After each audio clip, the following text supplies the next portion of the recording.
नमस्कार दोस्तों, मैं V Chaturvedi Pathfinder education YouTube channel पर आप सभी मित्रों का स्वागत करता हूं।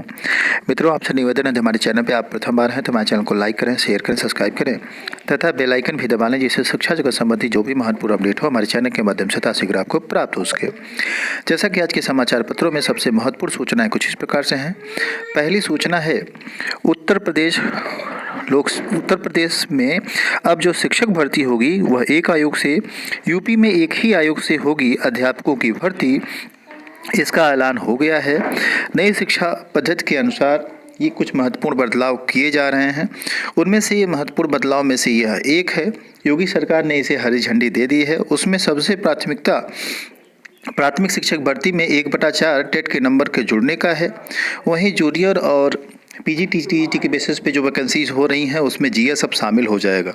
तो ऐसे कुछ महत्वपूर्ण बदलाव नई शिक्षा नीति के तहत हो रहे हैं, जिसको कि हरी झंडी योगी आदित्यनाथ के द्वारा दी जा चुकी है। वहीं यूपी पीसीएस एक बार विवरण दे करके बार बार दे सकेंगे परीक्षा। अब आयोग में ओपीटीआर लागू हुआ है। इससे होगा फ़ायदा क्या कि अभ्यर्थी एक बार अपना पंजीकरण करा लेंगे तो उनको बार बार डिटेल देने की आवश्यकता नहीं होगी। तो ओटीआर से अभ्यर्थियों की सुविधा बढ़ेगी। मुख्यमंत्री योगी आदित्यनाथ ने कहा कि उत्तर प्रदेश लोक सेवा आयोग में प्रारंभ हो रही एकल अवसरी पंजीकरण व्यवस्था से अभ्यर्थियों को लाभ होगा। बार बार उनको डिटेल देने की ज़रूरत नहीं होगी, सिर्फ ओटीआर नंबर डाल देंगे और तो उनका डिटेल उसमें चुनावित हो जाएगा।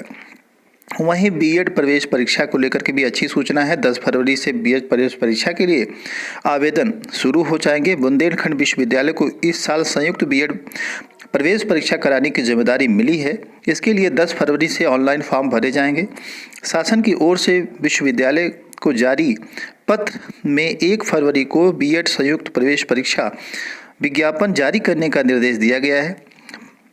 प्रवेश परीक्षा के लिए ऑनलाइन आवेदन 10 फरवरी से 10 मार्च तक लिए जा सकेंगे। 20 से 25 अप्रैल के बीच में प्रवेश परीक्षा आयोजित की जाएगी, जबकि परिणाम 25 से 30 मई के बीच में दिया जाएगा। तो ऐसा कुछ आज के समाचार पत्रों में दिया गया है।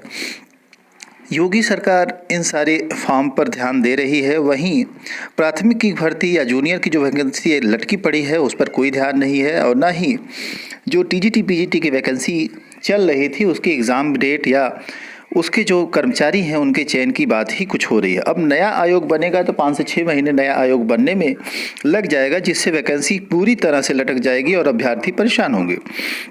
वहीं देखिए, लोक सेवा आयोग के द्वारा जो कैलेंडर जारी किया गया है, परीक्षा कैलेंडर, उसमें तमाम ऐसी वैकेंसियां हैं जिनका कोई नामो निशान नहीं है, जैसे एपीएस की भर्ती, एलटी की भर्ती। तो ये सारी समस्याएं जो थीं, जैसे विवाद में एलटी में जो योग्यता विवाद था उसको समाप्त अभी तक नहीं किया जा सका, जिससे वैकेंसी नहीं आई। वहीं एपीएस में भी यही हो रहा था। तो ये सारी समस्याएं समाप्त नहीं हो रही हैं, जिसकी वजह से वैकेंसी का स्पष्टीकरण नहीं हो पाया है कैलेंडर में, जिससे छात्र काफ़ी नाराज़ हैं।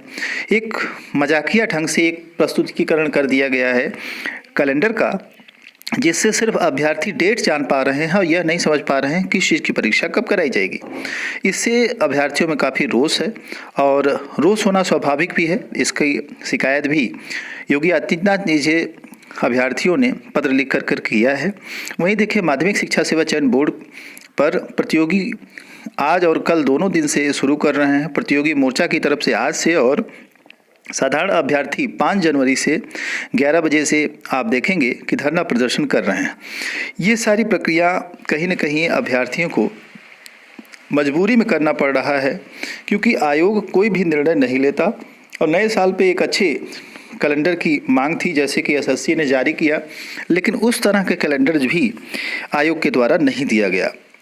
साथ ही जो नई वैकेंसीज़ हैं वो भी फंसती आ रही हैं, और जो चल रही हैं उनको भी फंसाया गया है। तो इस तरह से अब 6 महीने ऐसा लग रहा है कि कोई भी वैकेंसी आगे नहीं बढ़ पाएगी।